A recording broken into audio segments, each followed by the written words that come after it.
Je vous le disais en titre, cet après-midi, le Congrès de la Nouvelle-Calédonie a officialisé la création de la Commission des forces vives, réunissant société civile, coutumiers, représentants économiques et syndicaux.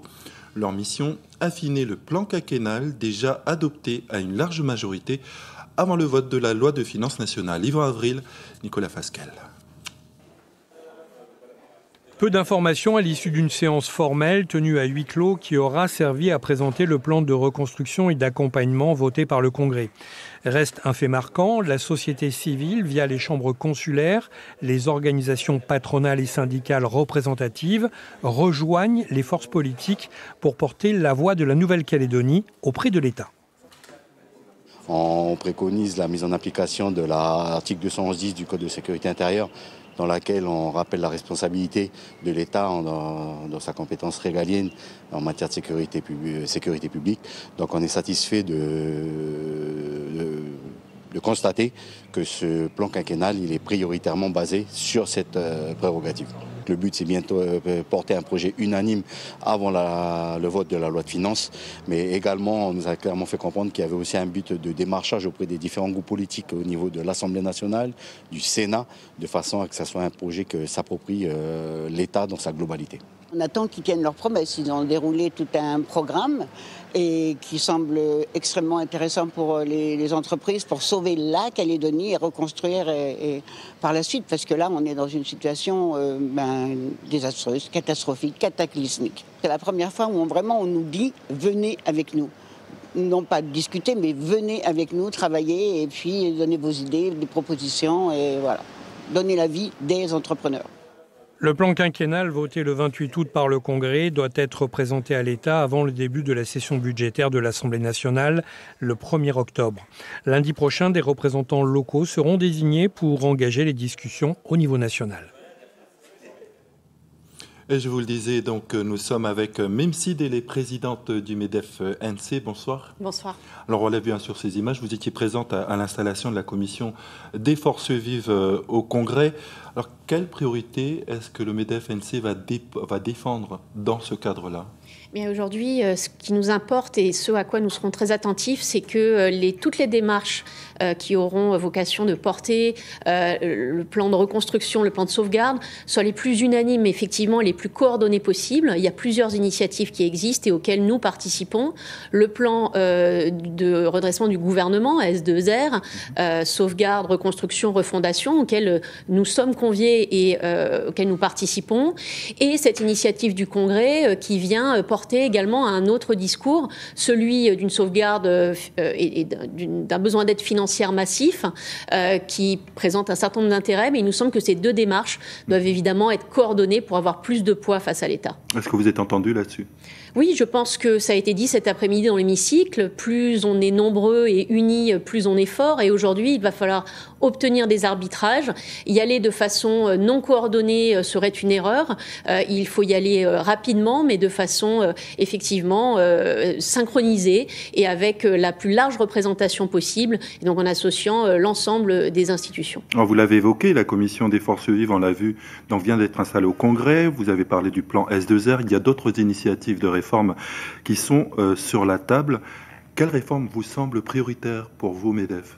Écoutez, tout ce qui est déjà à très court terme, la phase de sauvegarde, on y est encore. Il est important pour nous d'avoir de la visibilité sur la prolongation d'un certain nombre de dispositifs. Le chômage partiel, par exemple, c'est très important. Pour l'instant, vous avez quoi comme visibilité ? Quel délai ? Encore 2 mois courant octobre, donc c'est extrêmement court et nous avons besoin d'avoir davantage de visibilité.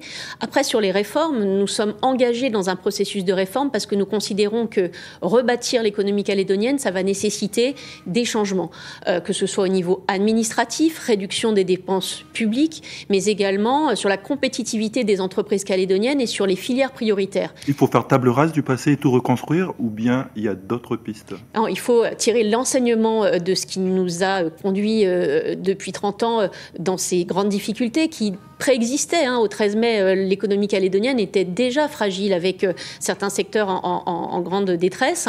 Donc l'idée, c'est de redonner du souffle, redonner l'envie à des investisseurs de venir investir sur notre territoire, parce que sans cela, eh bien, toutes les aides possibles n'y changeront rien. Il faut absolument que nos fondamentaux changent, et c'est là-dedans que nous sommes engagés. Vous êtes confiante ?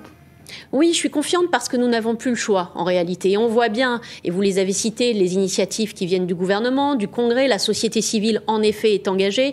Je pense que ça demande juste un tout petit peu d'ajustement pour que tout le monde porte des propositions d'une voix collective. Et sincèrement, je reviens de Paris, l'État est à l'écoute de nos propositions, est à l'écoute de nos demandes, mais il est là aussi pour nous accompagner à réformer l'économie calédonienne. Et je pense que c'est le moment pour le faire. De toute façon, comme je viens de le dire, nous n'avons plus le choix, nous sommes au pied du mur. Alors effectivement, vous avez évoqué votre déplacement à Paris. Quels engagements concrets vous avez obtenus du gouvernement à Paris? Bien déjà, refaire un point sur la situation actuelle. Nous avons aujourd'hui besoin de davantage de visibilité, je l'ai dit, sur certains dispositifs. Nous avons obtenu de faire évoluer d'autres dispositifs. Celui, par exemple, le fonds de solidarité qui se déclenchait à partir de 50% de perte de chiffre d'affaires. Nous avons obtenu qu'à compter du mois d'août, ce soit ramené à moins 30% de chiffre d'affaires, ce qui va permettre à davantage d'entreprises d'être couvertes. Et également, nous sollicitons des dispositifs adaptés parce que tout simplement, les assurances aujourd'hui n'ont pas encore indemnisé de façon large les sinistres vécus. On a en gros 10% des indemnités qui sont arrivées sur le territoire. Mon but, c'était de sensibiliser sur le fait qu'il faut aller plus vite dans ce domaine, plus vite sur les rapports d'expertise et plus vite sur les indemnités.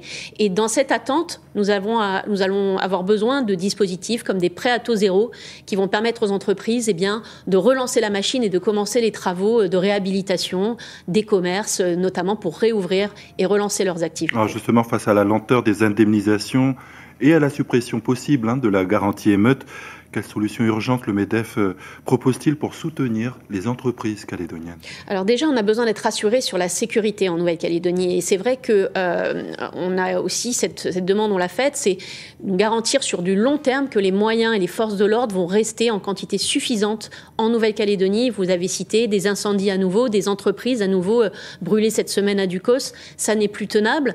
Et en effet, les assureurs se désengagent du risque émeute en Nouvelle-Calédonie. Ça nous a été confirmé.